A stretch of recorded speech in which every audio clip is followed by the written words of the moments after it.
Hello guys, আশা করি তোমরা সবাই ভালো আছো, আনন্দে আছো। আমি চলে এসেছি তোমাদের কাছে নতুন আরেকটি ব্লগ নিয়ে। আজকের ব্লগটা কিন্তু আমি একটা জায়গায় যাচ্ছি, সেটা কোথায় সেটাই তোমাদেরকে দেখাবো। Welcome back to my channel suniriosworld। Hello friends, good morning. সারা রাত ঘুম হয়নি, ওই চোখ কচলাতে কচলাতে তাও উঠে পড়তে হলো, কারণ আজকে বেরোনোর আছে। এখন বাজে 4:45। তো আজকে আমি এখান থেকে আমার ছাদ থেকে ব্লগটা শুরু করছি। চলো এবার রেডি হয়ে আমাকে বেরোতে হবে, কারণ আমরা আজকে এক জায়গায় যাচ্ছি। কোথায় যাচ্ছি সব বলবো, তার জন্য কিন্তু আমার সাথে থাকতে হবে তোমাদের। চলো তাহলে। এই দেখো, আমরা কিন্তু বেরিয়ে পড়েছি, মা, মেয়ে আর আমার হাজব্যান্ড। তো আমরা এখন টোটোতে করে স্টেশনে যাচ্ছি। স্টেশনে যেতে গেলে আমাদের বেশ অনেকটাই যেতে হবে, মানে বহরমপুর স্টেশন একটা আছে আর একটা আছে খাগড়াঘাট স্টেশন। তো আমরা কিন্তু আজকে যাচ্ছি খাগড়াঘাট স্টেশনে। তো খাগড়াঘাট স্টেশনে যেতে গেলে টুকটুক বা অন্য অটো এই ধরনের কিছুতে যেতে হবে। তো 34 নম্বর জাতীয় সড়কে উঠে পড়েছি। এইবার চলো আস্তে আস্তে স্টেশনের দিকে এগিয়ে যাই, কারণ আমাদের ট্রেন রয়েছে 6:20-তে। তো তার আগে তো পৌঁছতেই হবে।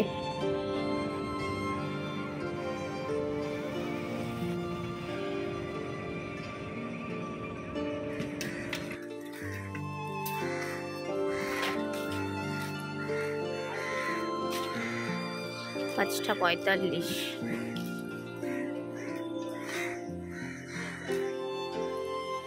আমরা খাগড়াঘাট স্টেশনে চলে এসেছি, আর এখান থেকে ট্রেন হচ্ছে 6:20-তে। এখন খুব হাওয়া দিচ্ছে, দেখেই বুঝতে পারছি ফুলগুলো উঠছে। আর এই দেখো মাম্মামকে স্কার্ফ মুড়ি দিয়ে বসিয়ে রেখেছি। অ্যাকচুয়ালি আমরা যাচ্ছি আজকে হচ্ছে দুর্গাপুরে। আমাদের একদম 11th আওয়ারে ঠিক হয়েছে যে আমরা ট্রেনে যাবো। অ্যাকচুয়ালি আমাদের যাওয়ার কথা ছিল স্টেটে। তো মাম্মাম বারবার বলছে স্টেটে যাবো না, মানে বাসে যাবো না, বাসে মানে অসুবিধা হয়। আর ওই 5-6 ঘন্টা জার্নি করে যাওয়া খুব কষ্টকর। তো সেই জন্য ব্রেক করে করে হলেও আমরা ওই ট্রেনেই যাচ্ছি আজকে। মানে একদম রাতে ঠিক করেছি যে ট্রেনে যাব। কোনো টিকিট আগে থেকে কাটা ছিল না, রিজার্ভেশন কিচ্ছু নেই, ওইভাবেই বেরিয়ে পড়েছি। তো দেখা যাক, মানে সুস্থভাবে ঠিকঠাকভাবে যেন আমরা সব পৌঁছতে পারি। আর দুর্গাপুরে যাচ্ছি ভাসুরের বাড়িতে। কিন্তু ভাসুরের বাড়িতে কেন যাচ্ছি আবারও, তো সেটাই তোমাদের সাথে শেয়ার করব। তার জন্য পুরো ভিডিওটা দেখতে থাকো। আর এই সকালে উঠেই, মানে যখন সকালে ওঠার একটা চিন্তা থাকে তখন রাতে আর ঘুম আসে না।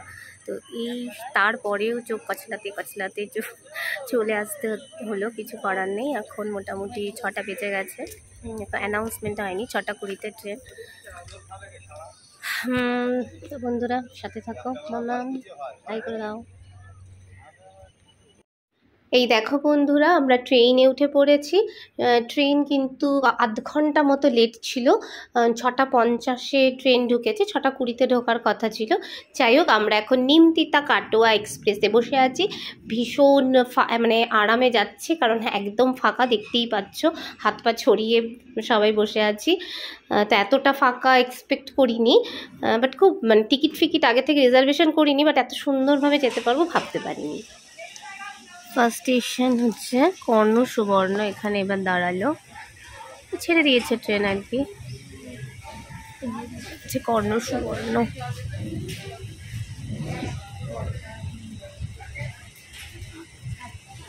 দেখো কর্ণ সুবর্ণ ছেড়ে বেরিয়ে যাচ্ছে এবার আমরা।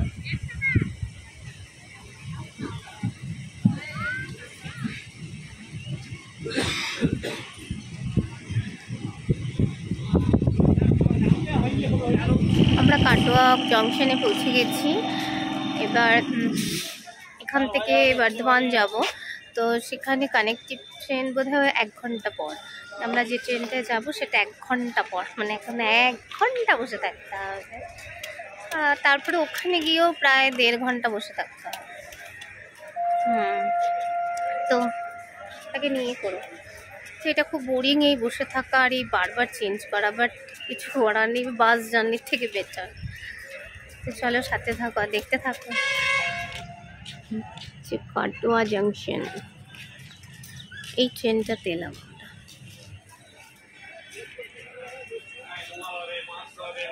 যে মাম্মাম ট্রলি নিয়ে দাঁড়িয়ে আছে, আর মাম্মামের পাপা যে কোথায় যাচ্ছে তার কোনো ঠিক নাই। অ্যাকচুয়ালি জানতে গেছে কোন প্ল্যাটফর্মে দেবে, সেটাই জানতে গেছে ও। আমরা একটু রোদ পুইহে নিয়ে এখানে, সকালে বেশ ঠান্ডা ঠান্ডা ছিল, হাওয়াও ছিল, তো এখন বেশ ভালো লাগছে। মানে এবার যত বেলা বাড়বে তত গরম বাড়বে। আমরা বর্ধমান যাওয়ার ট্রেনে উঠে পড়েছি। কটা বাজে এখন? কটা বাজে? কটায় ছাড়বে? 8:50? 8:50 টাইম। এই 8টা স্টেশন ছাড়বে, আবার এই 1 ঘন্টা 10-15 মিনিট লাগবে। আবার ওখানে গিয়ে বসে থাকতে হবে, আবার 1 ঘন্টা বসে থাকতে হবে, তারপরে আবার দুর্গাপুরে ছাড়বে। একটা লোকাল ট্রেন বেশ ভালোই, মানে কষ্ট হচ্ছে না ট্রেনে, এটা বলতে পারি। বাসে দিলে বেশি কষ্ট হচ্ছে। মাম্মাম কীরকম মাম্মামের অবস্থা, ও বাবা চোখগুলো ছোটো ছোটো হয়ে গেছে, ঘুমায়নি কিছু না, করে দেখাচ্ছে। বর্ধমান স্টেশনে নেমে আমাদের 2 ঘন্টা বসে থাকতে হতো, তো সেটা বসে না থেকে আমরা চলে এলাম বাস স্ট্যান্ডের দিকে। এখান থেকে বাস ধরে আমরা বাস স্ট্যান্ড যাব, বর্ধমান বাস স্ট্যান্ড যাব, সেখান থেকে দুর্গাপুরের বাস ধরবো। তো আমরা ভাবলাম যে এতক্ষণ বসে না থেকে বাসেই চলে যাই।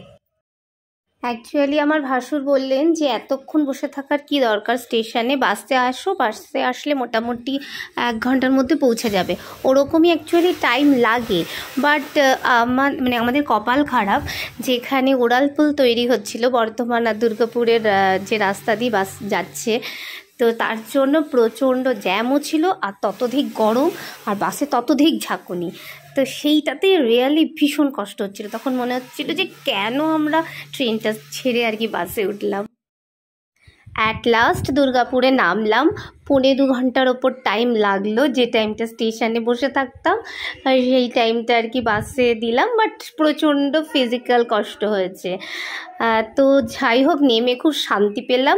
এবার এখান থেকে আমরা টুকটুক ধরেছি, কারণ এখান থেকে আমাদের যেতে হবে তপোবন সিটি, দুর্গাপুরের তপোবন সিটি, ওইখানেই দাদার ফ্ল্যাট। এর আগে যে দুর্গাপুরের ব্লগটা আমি শেয়ার করেছি আমার চ্যানেলে, সেখানে তোমরা একটু দেখে নিও, এখানে সব ডিটেলস দেওয়া আছে তপোবন সিটির।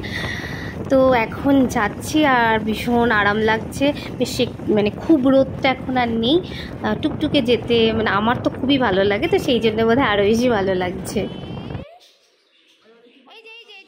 পর্দার এখানে এসে আর কোনো ভিডিও করতে পারিনি ওই সময়, কারণ প্রচণ্ড টায়ার্ড ছিলাম।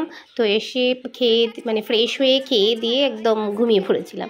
তো এখন সন্ধে হয়ে গিয়েছে, আর সন্ধ্যাবেলায় দেখো ওদের কিউট মেম্বার যে হচ্ছে গর্লি, তার সাথে এখন আমাদের খেলা চলছে।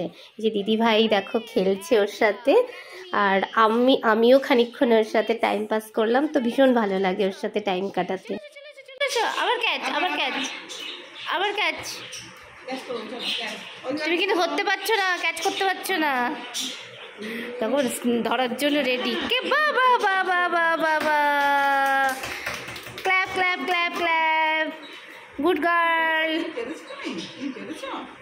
আবার খেলবে, আবার খেলবে, বাবা রে, আবার খেলবে।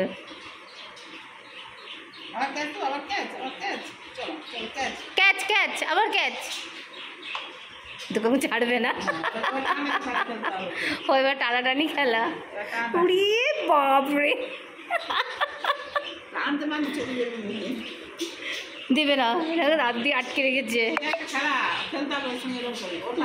বাবা উড়ি বাবরে, হ্যাঁ মাথা নাড়বে, দেবে না।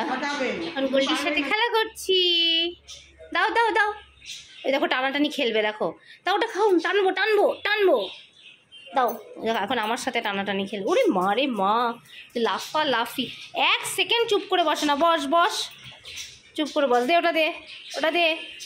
ক্যাচ খেলবো, আয় আয় আয় আয়, ক্যাচ ক্যাচ খেলবো, 1 2 3, ধরতে পারলে না।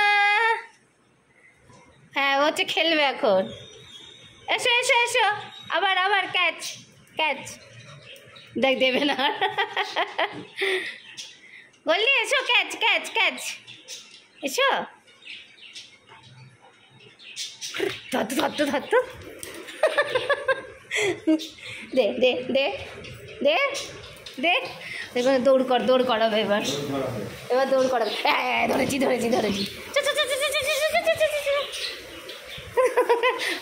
করেছি দৌড়াদৌড়ি। এই ধরেছি ধরেছি ধরেছি ধরেছি, দেখি দেখি দেখি দেখি দেখি দেখি, এই দে দে দে দে দে দে, নিয়েছি। এবার ক্যাচ ক্যাচ ক্যাচ, 1 2 3। হ্যাঁ পারলো না। হ্যালো ফ্রেন্ডস, লাস্ট তোমাদের সাথে আমার দেখা হয়েছিল কোথায় কোথায় তোমাদের সাথে কথা হয়েছিল বলো তো? রাস্তায়। তারপরে মানে বাসে আসার পরে এতটাই টায়ার্ড ছিলাম যে আর কথা বলার আর ভিডিও করার ক্ষমতা ছিল না। এসে স্নান সেরে খাওয়া দাওয়া করে একদম ঘুমিয়েছিলাম। আর এখন বাজে 8টা, তোমাদের সাথে আমি এখন কথা বলতে এসেছি। তো আমরা এখানে এদিকে ওই দেখো, দেখেছো বললি বদমাইশি করছে ওখানে গিয়ে। তো আমরা অ্যাকচুয়ালি এখানে কেন এসেছি, দুর্গাপুরে কিছুদিন আগেই এসেছিলাম পুজোর পরপর, তারপরে আবার কেন এলাম সেটা তোমাদের সাথে আমি কালকে শেয়ার করব। আজকের ভিডিওটা কিন্তু এই পর্যন্তই। আর এটা হচ্ছে আমার ভাসুরের বাড়ি। ভাসুরের বাড়িতে আমরা এসেছি, দাদার বাড়িতে। আবারও 2জন অতিথি আসছে। অতিথি মানে হচ্ছে কারা আসছে সেটা বলে দিই। আমার ছোট ননদ আর ননদের মেয়ে ভাগ্নি 2জন আসছে। এবার খুব মজা হবে, আমরা খুব এনজয় করব। বাট আজকে এই পর্যন্তই। আজকে যেহেতু খুব টায়ার্ড আছি, তো সবার সাথে আমি গল্প টল্প করছি, বেশি ফোনে আর অ্যাটেনশনটা দিতে পারছি না। তো ওকে, কালকে আবার দেখা হবে একটা নতুন জায়গায়। কেন এখানে এসেছি সেটা তোমাদের সাথে শেয়ার। তো চলো বন্ধুরা, আমার চ্যানেলে নতুন হলে ফার্স্ট কাজ একটা করে নিও, চ্যানেলটিকে সাবস্ক্রাইব করে পাশে থাকা বেল আইকনটি অল করে দিও, এরকম নতুন নতুন ভিডিও পেতে আমার সাথে থাকো। Good night, tata, bye bye.